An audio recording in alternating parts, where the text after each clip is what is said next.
मूकं करोति वाचालं पंगुं लंघयते गिरिं यत्कृपातमहं वन्दे परिमानन्दमाधवम्। गुरुर्ब्रह्मा गुरुर्विष्णु गुरुर्देवो महेश्वरा गुरु साक्षात् परं ब्रह्म तस्मै श्री गुरुवे नमः। सर्वे भवन्तु सुखिनः सर्वे सन्तु निरामया सर्वे भद्राणि पश्यन्तु मा कश्चित् दुःखभाग् भवेत्। ओम शांति।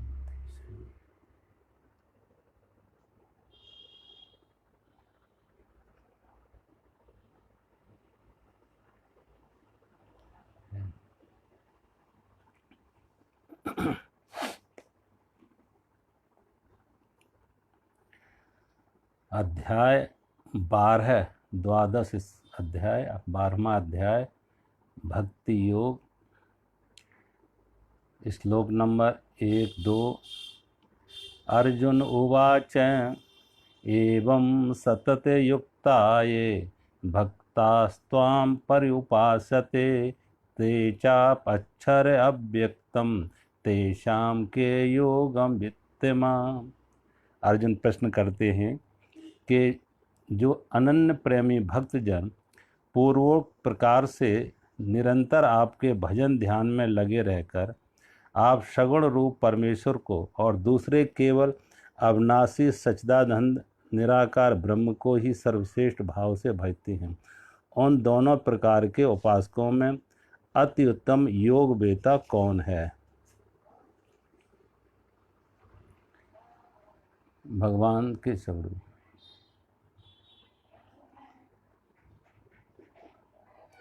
श्री भगवान उवाच मय्यावेश्य मनो ये मां नित्ययुक्ता उपास्यते श्रद्धया परयोपेताः ते मे युक्ते तमामता।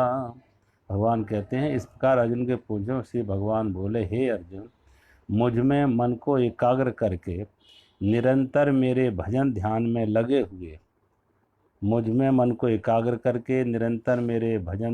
लगे हुए जो भक्तजन अतिशय श्रेष्ठ श्रद्धा से युक्त होकर मुझ सगुण रूप परमेश्वर को भजते हैं, वे मुझको योगियों में अति उत्तम योगी मान्य हैं। देखो, अर्जुन का प्रश्न है कि सगुण साकार की उपासना यानी भक्ति का मार्ग और निर्गुण निराकार की उपासना यानी ध्यान का मार्ग, इन दोनों में कौन श्रेष्ठ है? अब कौन श्रेष्ठ है, ये ऐसा ही प्रश्न है जैसे कोई रोगी एक डॉक्टर के पास जाए और डॉक्टर को 4 दवाइयों का नाम बता दे।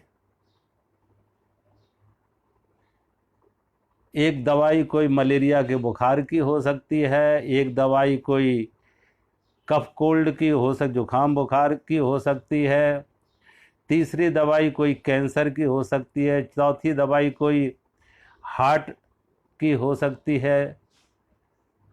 तो अब जब 4 दवाइयाँ कोई रोगी डॉक्टर से पूछे कि इनमें से कौन ठीक है, तो डॉक्टर क्या कहेगा? डॉक्टर दवाई को ठीक नहीं कहेगा, डॉक्टर रोगी को देखेगा कि रोगी को देख के कौन सी दवा ठीक है, रोगी के अनुसार कौन सी दवा ठीक है। तो कृष्ण का जो ये अर्जुन का प्रश्न है और कृष्ण का जो उत्तर है वो वैयक्तिक है, वो उनकी एक जो पर्सनल कम्युनिकेशन है, व्यक्तिगत संवाद है। वो ऐसे ही जैसे डॉक्टर से कोई रोगी 4 दवाओं के नाम पूछे, तो डॉक्टर के लिए सब दवाइयाँ सर्वश्रेष्ठ है, लेकिन डॉक्टर जब किसी को बता रहा है ये दवाई सर्वश्रेष्ठ है, यानी तुम्हारे रोग के अनुसार, तुम्हें जो रोग है उस रोग के अनुसार ये दवा तुम्हारे लिए उपयुक्त है, श्रेष्ठ है।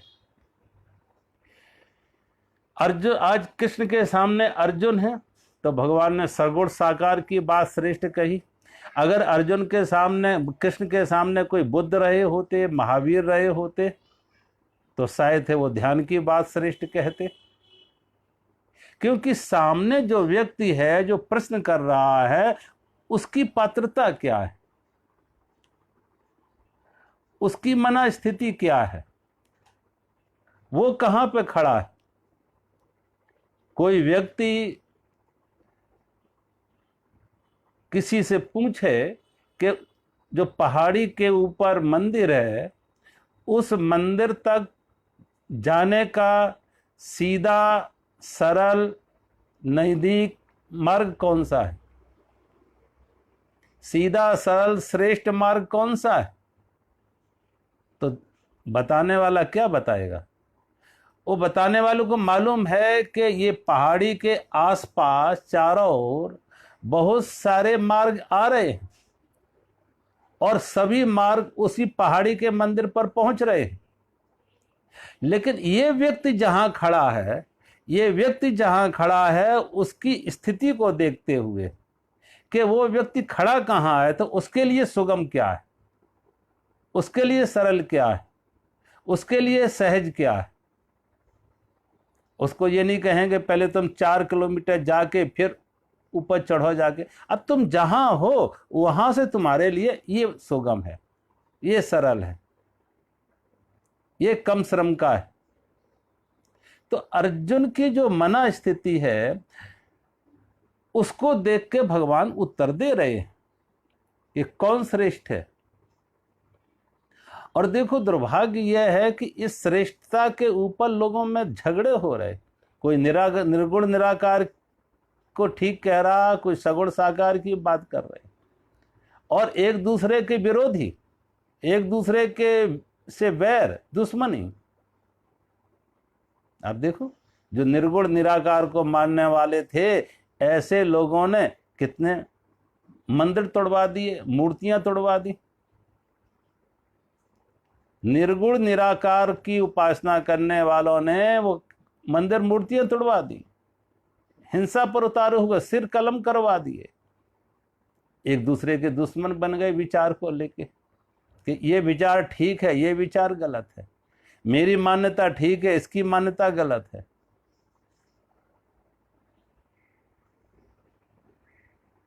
तो ऐसे ही बात हो गई जैसे कोई व्यक्ति 4 अंधे और हाथी को देखने गए।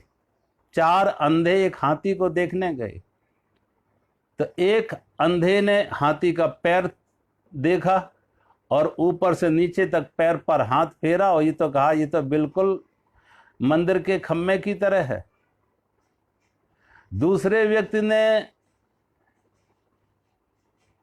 उसका कान देखा अंधे ने, तो कान देख के कहा ये तो बिल्कुल सूप की तरह है। तीसरे अंधे ने उसकी पूंछ देखी तो कहा ये तो बिल्कुल झाड़ू की तरह। और कहते हैं चौथे अंधे ने उसके पेट पर हाथ फेर के देखा, कहा ये तो बिल्कुल ढोलक की तरह। अब ये चारों अंधे लड़ रहे। एक कह रहा मंदिर की खम्भे की तरह है, दूसरे कह रहा सूप की तरह है, तीसरा कह रहा झाड़ू की तरह है, चौथा कह रहा ढोलक की तरह। ये चारों लड़ रहे और एक दूसरे के दुश्मन बन गए, एक दूसरे के प्रति हिंसा के भाव से भर गए। ये गलत है, ये सही है, ये गलत है, ये सही है, निर्गुण सही, निराकार सही है, वो कह रहे सगुण साकार सही है। लेकिन ये दोनों स्थिति किसकी है? अंधों की है। ये अंधे लड़ रहे, कोई इस धर्म के नाम से, कोई उस धर्म के नाम से, कोई मंदिर के नाम से, कोई मस्जिद के नाम से, कोई निर्गुण निराकार के नाम से, कोई सगुण साकार के नाम से।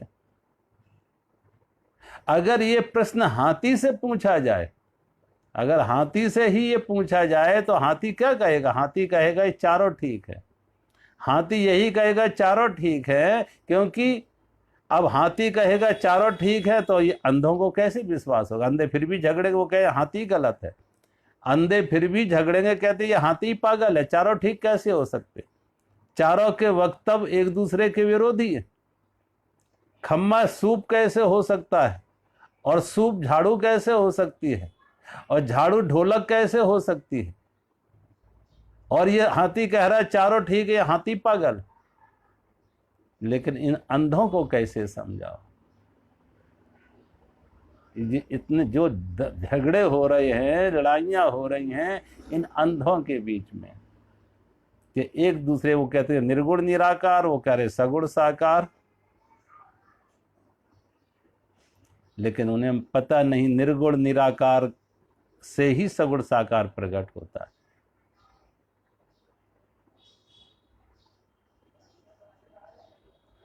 तो अर्जुन समझ की बात कर रहा, अर्जुन कह रहा आप सीधा हाथी से ही पूछ लो, हाथी से ही पूछ लो। इसलिए अब अर्जुन ने सीधा भगवान से ही प्रश्न किया कि अब आप ही निर्णय करके बताओ कि इन दोनों में कौन सा श्रेष्ठ है।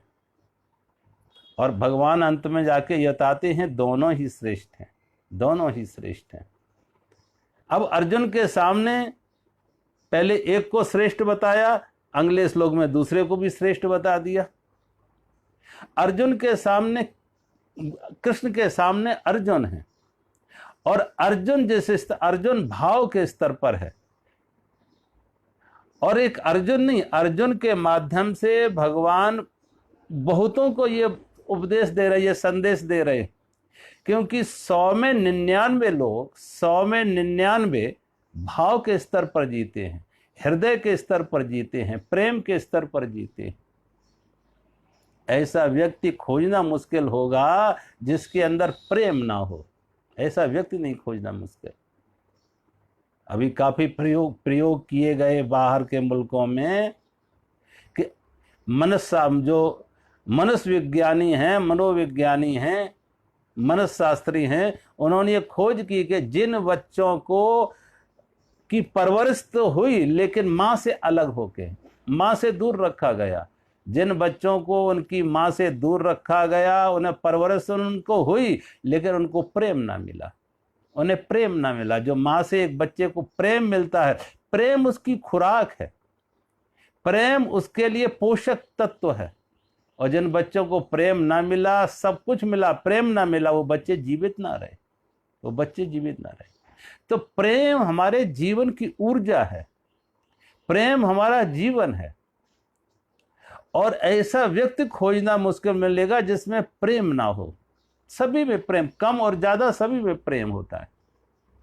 लेकिन हाँ, किसी की कोई ऐसे निकलते हैं, 100 में 99 लोग हैं जिनमें प्रेम की प्रधानता है, और जिनमें प्रेम की प्रधानता है उनके लिए भक्ति का मार्ग है। वो हृदय के स्तर पर जीवन को जी रहे हैं, भाव के स्तर पर जीवन को जी रहे हैं, उनके लिए भक्ति का मार्ग है। और जो तर्क के स्तर पर जी रहे हैं, बुद्धि के स्तर पर जी रहे हैं, विचार के स्तर पर जी रहे हैं, उनके लिए ध्यान का मार्ग।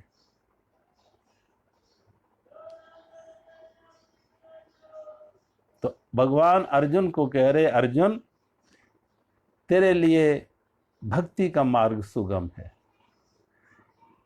और एक बात और यहां का, अब प्रश्न बहुत बार के भक्ति में प्रेम की प्रधानता है, भक्ति में प्रेम की प्रधानता है। तो अर्जुन के मन में यह संदेह भी हो सकता है कि प्रेम से तो व्यक्ति संसार के बंधन में पड़ा है, आसक्ति में पड़ा है, मोह में पड़ा है। क्योंकि प्रेम के कारण ही संसार में बंधन है, आसक्ति है, मोह है, प्रेम के कारण ही। अब जो प्रेम बंधन का कारण बन सकता है, वो प्रेम मोक्ष का कारण कैसे बनेगा?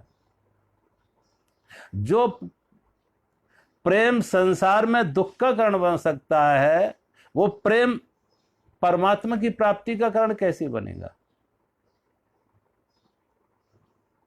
अर्जुन के मन में यह हो सकता है कि प्रेम से ही तो, प्रेम के कारण ही आसक्ति आती है, मोह आता है, वस्तु व्यक्तियों के प्रति लगाव होता है, प्रेम के कारण। अब हमारी जितनी भी ये ज्ञानेंद्रियां हैं, ये सारी ज्ञानेंद्रियों को आप देखो, ये बहिर्मुखी हैं। आंख से हम रूप देखते हैं तो बाहर, कान से शब्द सुनते हैं तो बाहर, नासिका से सुगंध लेते हैं तो बाहर की, जीभ से स्वाद लेते हैं तो बाहर का, और हाथ भी बाहर की तरफ ही वस्तुओं को पकड़ते हैं, बाहर की वस्तुएं ही पकड़ते हैं। तो सारा संबंध जो प्रेम का जुड़ा वो बाहर जगत से जुड़ा। यही प्रेम अगर अंतर्मुखी हो जाए, अंतर की तरफ मुड़े, तो भक्ति हो जाती, भाव हो जाता, प्रेम बन गई। यही प्रेम मोक्ष का कारण बन जाता है। जो आसक्ति है वो भक्ति बन जाती है अंतर्मुखी जब हो, और परमात्मा से जुड़े, जब विराट से जुड़े।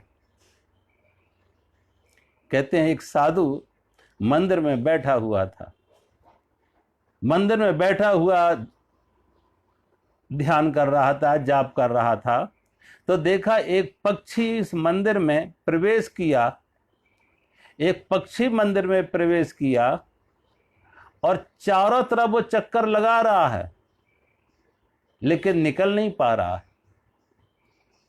उस साधु ने कोशिश भी की उस मदद करने की, कि इस पक्षी को मदद करें कि जिस दरवाजे से आया उसी दरवाजे से बाहर भी जा सकता है।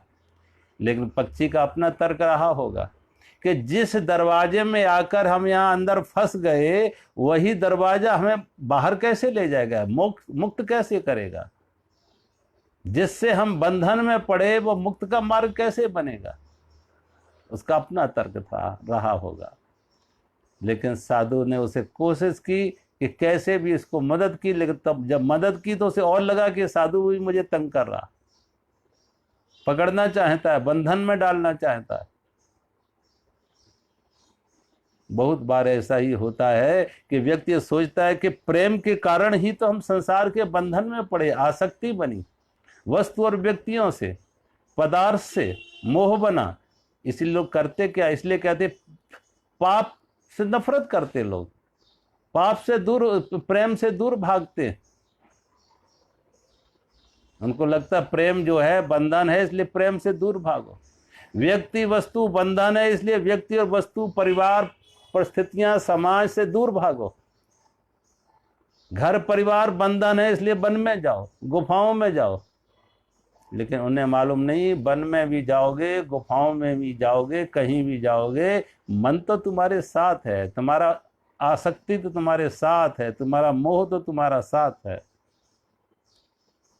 जहां जाओगे वहीं ये तादात्म बना लेगा, वहीं आसक्ति बना लेगा। तो भगवान कृष्ण कह रहे प्रेम बहिर्मुखी है तो आसक्ति बनती है, वही प्रेम अंतर्मुखी हो जाए, अपनी चेतना के साथ जुड़े, परमात्मा के साथ जुड़े, तो भक्ति बन जाती है। जब मोह बनती है तो मेरे और तेरे का विभाजन होगा। ये मेरे हैं, वो पराये हैं, ये प्रिय हैं, वो अप्रिय हैं, ये सुखद हैं, वो दुखद हैं। जब तक हम संसार को व्यक्ति, वस्तु, पदार्थ बांट रहे हैं, मेरे और तेरे में, अपने और पराये में, प्रिय और अप्रिय में, अनुकूल और प्रतिकूल में, तब तक राग द्वेष बनेगा, राग और द्वेष बनेगा, आसक्ति बनेगी। जिस दिन सब में एक को देख लेते, जिस दिन सब में एक को देख लेते हैं और एक में सबको देख लेते हैं, हर लहर में सागर देख लेते हैं और सभी लहरों में सागर देख लेते हैं, और सागर में सभी लहरों को देख लेते हैं। सभी लहरों में एक ही सागर है और एक ही सागर में सभी लहरें हैं। जिस दिन इस सत्य का अनुभव होता, अनुभूति होती, समझ आती है, उस दिन भागने की कोशिश नहीं होती, जागने की कोशिश होती। भागो मत, जागो, इस जीवन के स्वप्न से जागो। तो जब वो प्रेम समष्टि के साथ हो जाए, समुद्र के साथ हो जाए, तो हर लहर में समुद्र है, और एक लहर के साथ हो तो आसक्ति है। एक लहर के साथ प्रेम है तो आसक्ति है, क्योंकि दूसरी लहर उसकी दुश्मन हो रही है, दूसरी लहर उसे मिटाने के लिए भी आ रही है। तो राग बना तो द्वेष भी बनेगा। लेकिन अगर सागर के साथ आसक्ति है तो हर लहर में वही है, हर लहर में वही, तब वो भक्ति है। सागर के साथ प्रेम है तो वो भक्ति है, तब वो आसक्ति नहीं, तब वो भक्ति है।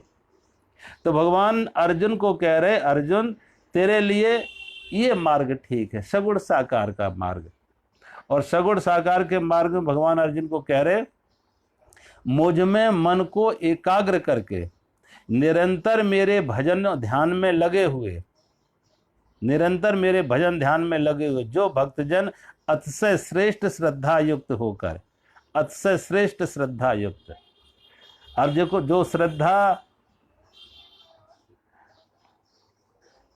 विश्वास, श्रद्धा, देखो विश्वास क्या है, बाहर की वस्तुओं के साथ बिना जाने विश्वास करना। कहते हैं किसी ने महर्षि अरविंदो से पूछा, महर्षि अरविंदो से पूछा कि आप भगवान में विश्वास करते हैं? महर्षि अरविंदो से किसी ने पूछा, आप भगवान में विश्वास करते हैं? महर्षि अरविंदो ने कहा, मैं विश्वास नहीं करता। I don't believe, I don't believe, मैं नहीं विश्वास करता। उस आदमी को लगा, अरे महर्षि अरविंदो जैसे, और कहते हैं मैं भगवान में विश्वास नहीं करता। उसने फिर दोहराया कि आप भगवान में विश्वास नहीं करते, आप भगवान को नहीं मानते। तो अरविंदो ने कहा, भगवान में विश्वास नहीं करते, हम भगवान को जानते हैं। हमने माना नहीं, हमने जाना है। और भगवान ही सब कुछ है, परमात्मा ही सब कुछ है। ये मेरा विश्वास नहीं है, ये मेरा जानना है। और जो जानना है वो श्रद्धा है, जो जानना है वो श्रद्धा है। विश्वास दूसरों से लिए जाते हैं और श्रद्धा अपने अनुभव से पैदा होती है। विश्वास तो दूसरों से लिए जाते हैं उधार, किसी का अनुभव रहा होगा लेकिन उसके अनुभव को हमने मान लिया तो मेरे लिए वो विश्वास है। लेकिन जिसका अनुभव है उसमें वो श्रद्धा है, जिसमें स्वयं का अनुभव है वो श्रद्धा है। किसी ने कहा चीनी मीठी है, बिना स्वाद के हमने मान लिया, ये विश्वास है। लेकिन अपने अनुभव में आ जाए, जो अपने अनुभव से जाना जाए, वो श्रद्धा है। तो भगवान कहते हैं श्रद्धा से युक्त होकर, श्रद्धा से युक्त होकर मुझ सगुण रूप परमेश्वर को भजते हैं, सगुण रूप परमेश्वर को भजते हैं। देखो, परमात्मा की उपासना किसी भी रूप में का, सगुण और निर्गुण दो नहीं है। एक लहर का आकार है, एक लहर की आकार है, सीमा है, लेकिन समुद्र की कोई सीमा नहीं है। समुद्र की कोई सीमा नहीं है। लहर का तो आकार है लेकिन समुद्र का कोई आकार नहीं है, समुद्र की कोई सीमा नहीं है। लेकिन वो लहर भी सागर से ही बनी और सागर में ही है, और सागर में फिर विलय हो जाता उस लहर का। जो सगुण साकार है, जो आकार है, वो निराकार से प्रकट हुआ है। जो आकार है वो निराकार से प्रकट हुआ और निराकार में फिर लय हो जाता। निराकार से अलग आकार की कोई सत्ता नहीं है। निर्गुण निराकार से अलग कोई सगुण साकार की सत्ता नहीं है। लहर बनी है तो सागर में, लहर की एक सीमा है, एक रूप है, एक नाम है, लेकिन समुद्र सारे रूप सागर के रूप है। सोने का कोई रूप नहीं है लेकिन आभूषणों के रूप है। अनेक अनेक आभूषण, कोई कान का ईयर रिंग है तो गले का कोई हार है, अंगुली की अंगूठी है, हाथ के कंगन है। इनके नाम हैं, इनके रूप हैं, इनके अलग नाम है, अलग रूप हैं, लेकिन सोना सभी में सोना है।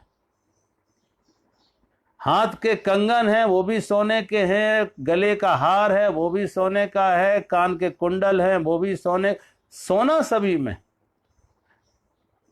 सोना है निर्गुण निराकार, और ये आभूषण की अलग अलग आकृतियां, नाम रूप एक सोने से बनी।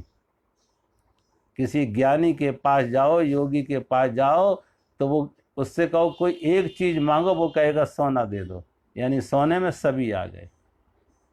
निर्गुण सोना है निर्गुण निराकार, और उसके अलग अलग जो रूप बन गए वो सगुण साकार, एक ही सोने के अलग अलग। उन आभूषणों की सोने से अलग कोई सत्ता नहीं है, अपना कोई अस्तित्व नहीं है उनका सोने से अलग। तो भगवान कहते हैं जो मुझको सगुण साकार, अब मन की उपासना के लिए, मैंने कहा गंगा का कोई रूप नहीं है, घाटों के रूप है। गंगा का कोई रूप नहीं है, घाटों के रूप है। अनेक अनेक घाट के रूप है, अनेक अनेक उनके नाम हैं। अलग अलग आकृतियां हैं, अलग अलग उनके नाम हैं, लेकिन जब कोई घाट पर जाता तो घाट पर नहीं जाता, गंगा में जाता। और घाट जब छोड़ता है तो गंगा में स्नान करता है। सभी घाटों पर एक ही गंगा बह रही है, सभी घाटों पर एक ही गंगा बह रही है। लेकिन जो अज्ञानी है वो झगड़ेंगे, वो कहेंगे मेरा घाट सही है, वो घाट गलत है, मेरा घाट अच्छा है, वो घाट बुरा है। अच्छा और बुरा, स्तुति और निंदा कौन करेंगे? जो घाटों पर दुकानें लगाए बैठे। जो घाटों पर दुकानें लगाए बैठे वो कहेंगे मेरा घाट अच्छा है, वो घाट गलत है, ये सत्य है, वो असत्य है। क्योंकि घाटों का कोई लेना देना नहीं है। घाट अनेक है लेकिन गंगा एक है। और जब कोई घाट पर नहीं जा रहा, गंगा पर जा रहा, घाट तो एक कारण बना, एक निमित्त बना, एक साधन बना गंगा तक पहुंचने के लिए। सगुण साकार साधन बना निर्गुण निराकार तक पहुंचने के लिए।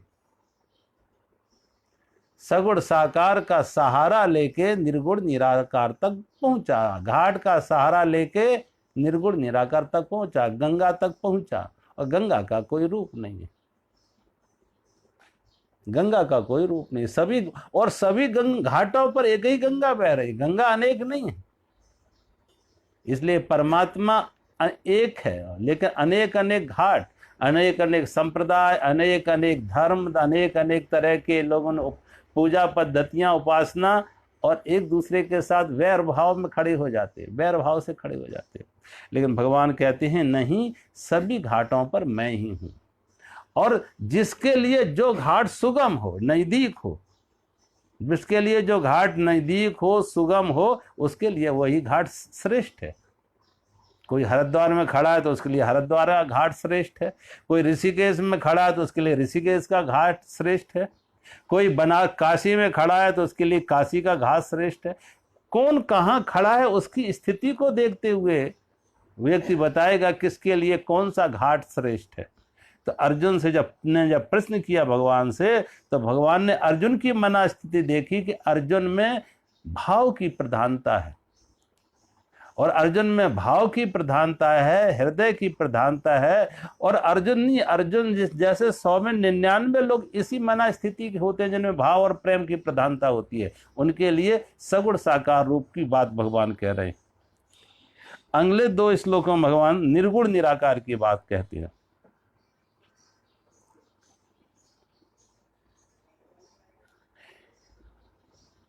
एतु अक्षरम अनदृश्यम अव्यक्तम पर्युपासते सर्वत्र गमचिन्त्यम च कूटस्थ अचलम ध्रुवम सन्नियम इंद्रियम ग्रामम सर्वत्र समबुद्धया ते प्राप्नुवन्ति मामेव सर्वभूते हिते रता।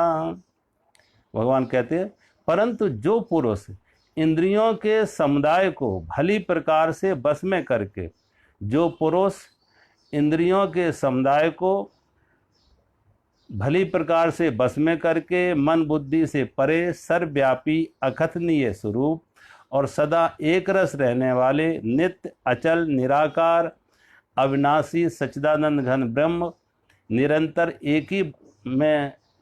एक ही भाव से ध्यान करते हुए भजते हैं, वे संपूर्ण भूतों के हित में रत और सब में समान भाव वाले योगी मुझको ही प्राप्त होते हैं। तो भगवान ने अगले श्लोक में कहा था सगुण साकार उत्तम है, और यहाँ भगवान कहते हैं जो निर्गुण निराकार की उपासना करते वो भी मुझको ही पहुँचते हैं, वो भी मुझको ही प्राप्त होते हैं। और जो इंद्रियों के समुदाय को भली प्रकार से बस में करके, अब इंद्रियां हमारी बहिर्मुखी हैं, तो बहिर्मुखी इंद्रियां बाहर के विषयों में जाएंगी। आँख रूप में जाएगी, जिह्वा स्वाद में, कान शब्द में, नासिका सुगंध, बहिर्मुखी विषयों में जाएंगे। तो भगवान कहते हैं अपनी इंद्रियों के समुदाय को भली प्रकार से रोक कर बस में करके और मन बुद्धि से परे, क्योंकि परमात्मा मन बुद्धि का विषय नहीं है, परमात्मा तर्क का विषय नहीं, अचिंत्य। अब जो निर्गुण निराकार है उसके बारे में आप क्या कहोगे?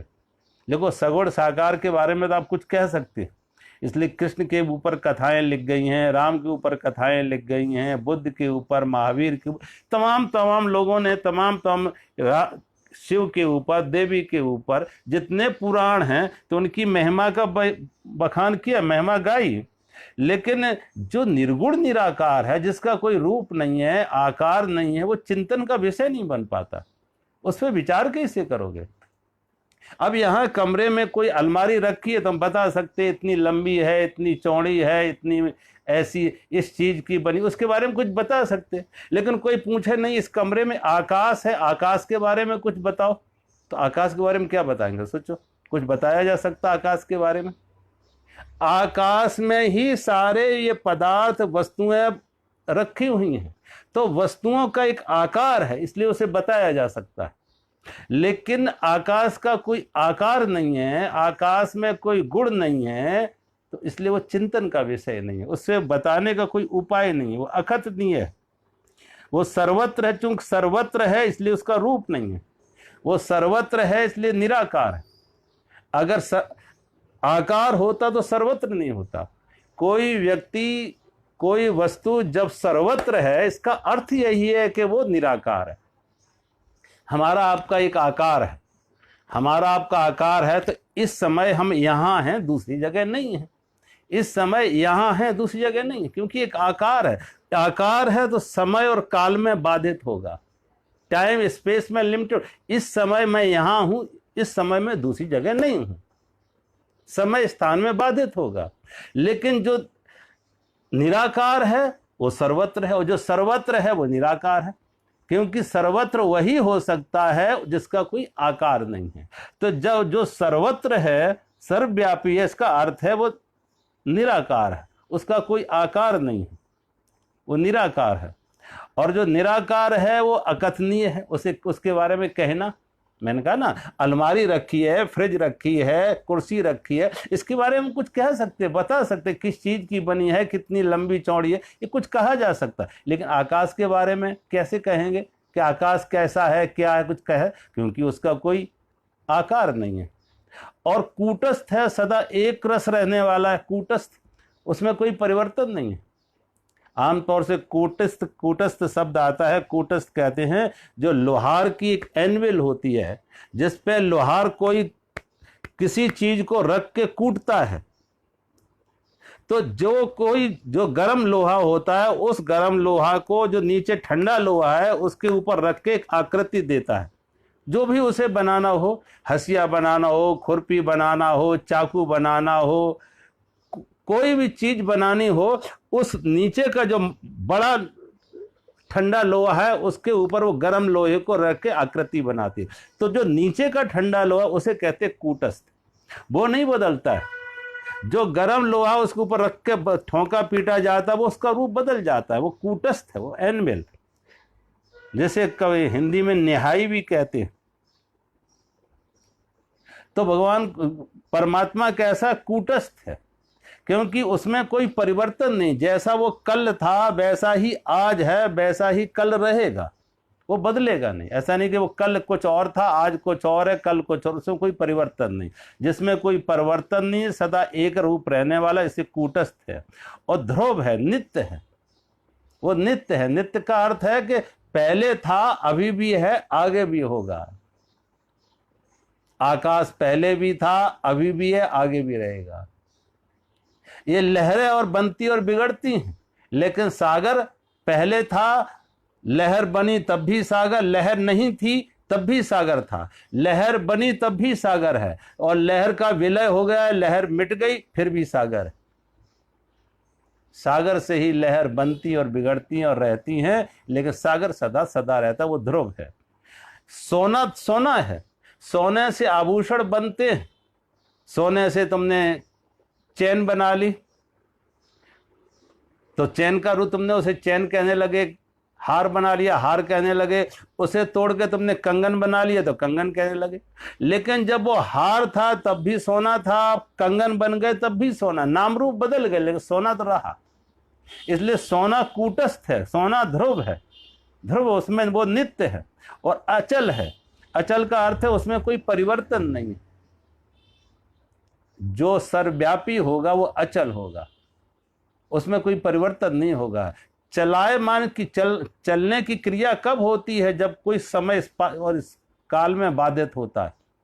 जो व्यक्ति यहाँ है दूसरी जगह नहीं, तो उसमें गमन आगमन होगा, चलना फिरना होगा। लेकिन वो अचल क्यों है? क्योंकि वो सर्वव्यापी है और निराकार है, अव्यक्त है। निराकार है इसलिए अव्यक्त है, उसके व्यक्त होने का कोई उपाय नहीं।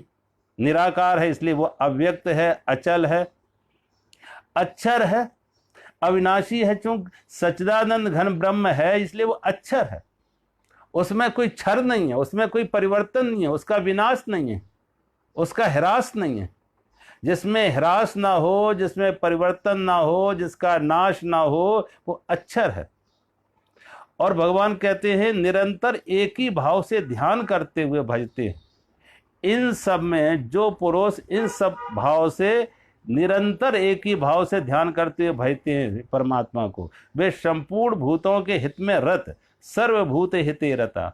ऐसा व्यक्ति क्या है? सर्वभूत हिते रता, संपूर्ण भूतों के हित में रत, सबके सब में समान भाव वाले योगी मुझको ही प्राप्त होते हैं।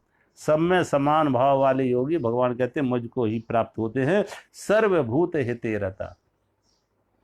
देखो, इतनी बातें कभी कभी व्यक्ति में विचार से, तर्क से, बुद्धि से आ जाती है, लेकिन इतनी विचार आने से भी व्यक्ति के एक साधना से, ध्यान से, ऐसी अवस्था में आके, लेकिन फिर भी कहीं ना कहीं उसमें अहंकार बना रहता, मैं बना रहता। अहंकार, मैंने ध्यान किया, मैंने चिंतन किया, मैंने ये किया, तो जो मैं बना रहता है, ये मैं का जब तक विसर्जन नहीं हुआ, मुख्य जो अवरोध है, बाधा है, जो रुकावट है, ये है अहंकार की।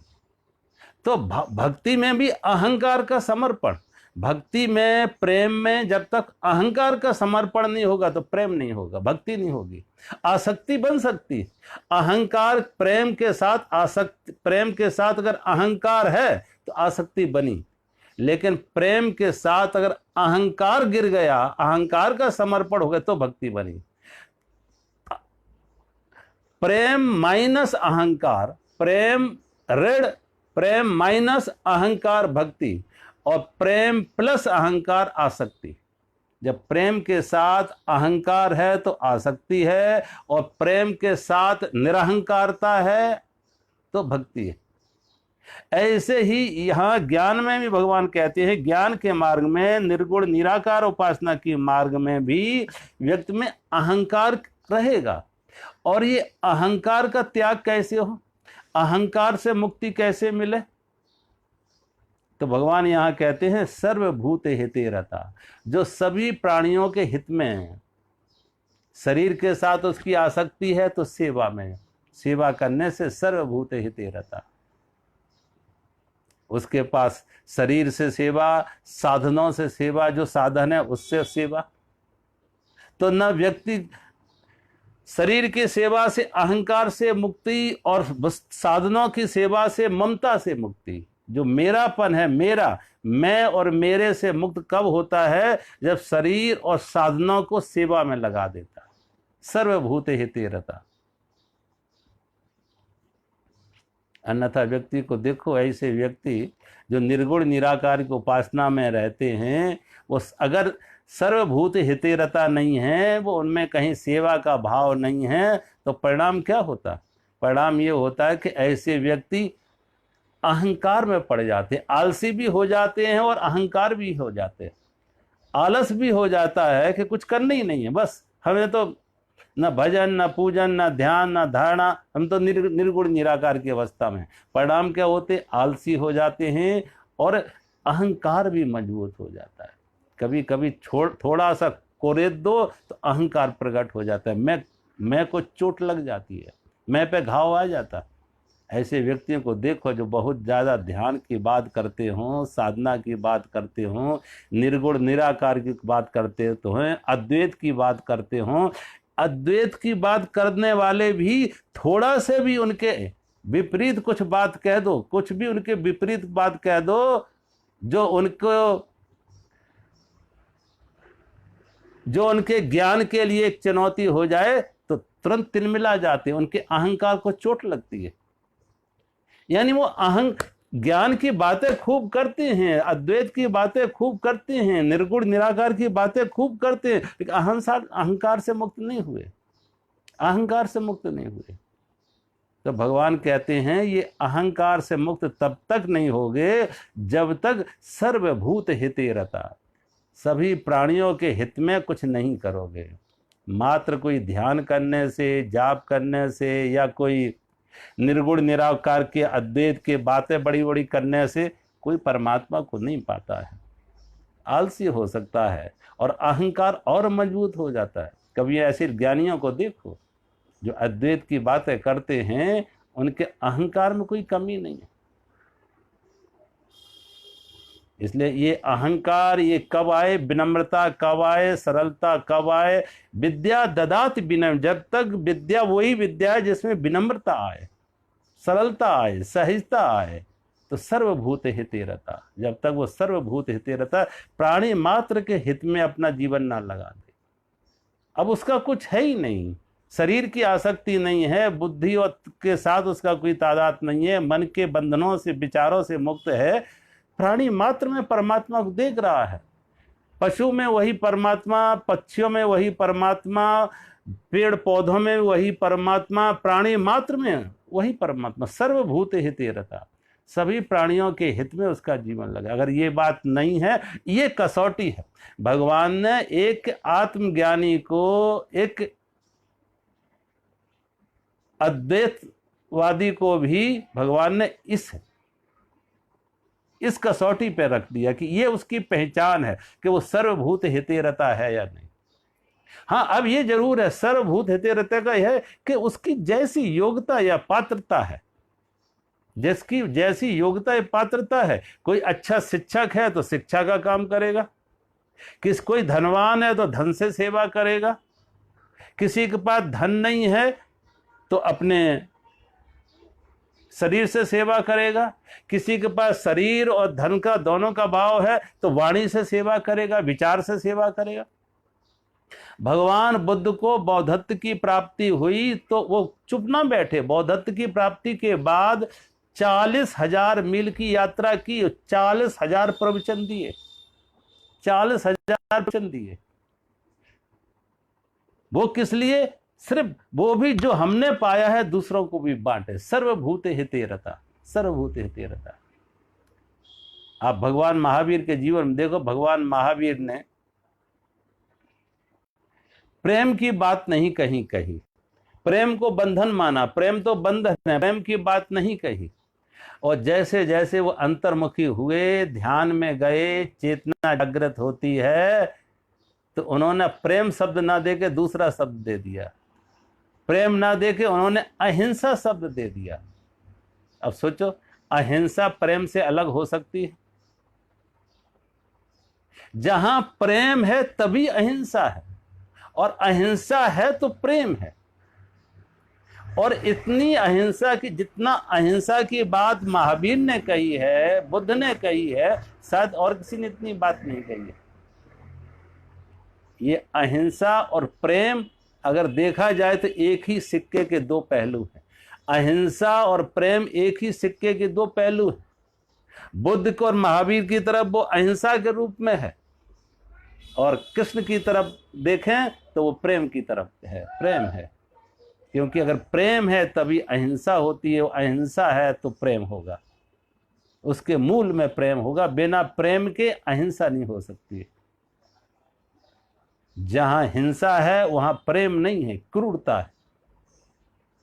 तो यहां भगवान कह रहे हैं कि ऐसा व्यक्ति मुझको प्राप्त कर लेता है जो संपूर्ण भूतों के हित में रत है, और समान भाव वाले योगी, ऐसे संपूर्ण भूतों के हित में रत, सब में समान भाव वाले योगी मुझको ही प्राप्त होते हैं। भगवान कहते हैं मुझको भी प्राप्त होते हैं। पहले श्लोक में अर्जुन को कहा था, अर्जुन योगियों में वो श्रेष्ठ है जो मन को एकाग्र करके निरंतर मेरे भजन ध्यान में लगे हुए हैं, वे भक्त अतिशय श्रेष्ठ है। श्रद्धा से युक्त होकर मुझ सगुण परमेश्वर का भजन करते हैं, वो मुझको योगियों में अति उत्तम योगी है। और यहाँ भगवान कह रहे हैं कि जो निर्गुण निराकार की हो, कि जो पुरुष इंद्रियों के समुदाय को भली प्रकार में बस में करके मन बुद्धि से परे सर्वव्यापी अकथनीय परमात्मा को एक रस रहने वाले नित्य अचल निराकार सच्चिदानंद घन ब्रह्म को निरंतर एक ही भाव से ध्यान करते हुए भजन करते हैं और संपूर्ण भूतों के हित में रत हैं, संपूर्ण भूतों के हित में रत हैं, सर्वभूत हिते रता। देखो ऐसे किसी भी व्यक्ति को देखो कि जब मन में शांति आती है, सजगता आती है, होश आता है, तो अंदर से करुणा आती है। फूल खिले तो सुगंधी और फूल सड़े तो दुर्गंधी। एक ही फूल की दो स्थितियां हैं, उसके सड़ने से दुर्गंधी पैदा होती है और उसके खिलने से सुगंधी आती है। ऐसे ही मन अशांत है, तनावग्रस्त है, मन बीमार है, रुग्ण है, तो क्रोध, वैर, हिंसा, क्रोध, वैर, हिंसा ये कब आएगी? जब मन अशांत है, तनावग्रस्त है और मूर्छित है, बेहोश है। और मन शांत है, सजग है, तो करुणा और प्रेम उसकी सुगंधी बन जाती है, करुणा और प्रेम उसकी सुवास, उसकी फ्रेग्रेंस बन जाती है। शांत मन से करुणा और प्रेम प्रकट होती है, अशांत मन से द्वेष, वैर, हिंसा प्रकट होती है। जागे हुए मन से सजगता से प्रेम आता है, करुणा आती है, और मूर्छा में, बेहोशी में द्वेष आता है, क्रूरता आती है। इसलिए तो देखो दुनिया में जब व्यक्ति हिंसक बना, जैसे जैसे लोग नशे का प्रचलन कर रहे हैं, इसलिए धर्म का ज्यादा विरोध किसके साथ? नशे के साथ है, मादक द्रव्यों के साथ धर्म का ज्यादा विरोध है। क्योंकि धर्म है जागृति, धर्म है होश, धर्म जगाता है। तो धार्मिक व्यक्ति वो है जो जगा हुआ है, और अधार्मिक वो है जो मूर्छा में है, बेहोशी में है, नशे में है। इसलिए सारी दुनिया में देखो ज्यादा से ज्यादा लोग जो अपराधी जिन्होंने किए हैं, 100 में 99 लोग अपराध किए हैं मूर्छा में, नशे में। कोई ड्रग ले लिया, किसी ने शराब पी लिया। आज भी देखो जितने केसेस आते हैं, हत्या के हों, बलात्कार के हों, व्यक्ति नशे में, नशा कर लिया, उसकी बुद्धि भ्रमित हो गई। जो अंदर क्रूरता था, वैर था, हिंसा थी, वो बाहर प्रकट हो गई। तो होश का, जितने होश जागृत होगा, व्यक्ति जीवन में ज्यादा करुणा और प्रेम आएगा। और ऐसा व्यक्ति सर्वभूत हिते रता। कोई व्यक्ति ऐसा नहीं होगा जो ध्यान कर रहा हो, सजग हो, जागा हुआ हो और किसी के प्रति हिंसा का भाव रखे, बैर का भाव रखे। ऐसा नहीं हो सकता, संभव नहीं। ये तो ऐसे ही है, ऐसे अंधेरा और प्रकाश एक साथ नहीं। अंधेरा है तो प्रकाश का अभाव है। जब मन में बेहोशी, मूर्छा है तो क्रूरता होगी, वैर होगा। और मन जागा हुआ है, होश में है, तो सर्वभूत हिते रता। ऐसा व्यक्ति किसी का, सबका हित ही करेगा, किसी का अमंगल नहीं करेगा, किसी का अहित नहीं करेगा, हित करेगा। तो भगवान कहते हैं सब, एक ज्ञान योगी की मुख्य जो पहचान, कसौटी है, वो सर्वभूत हिते रता, कि वो दूसरों को दे क्या रहा है।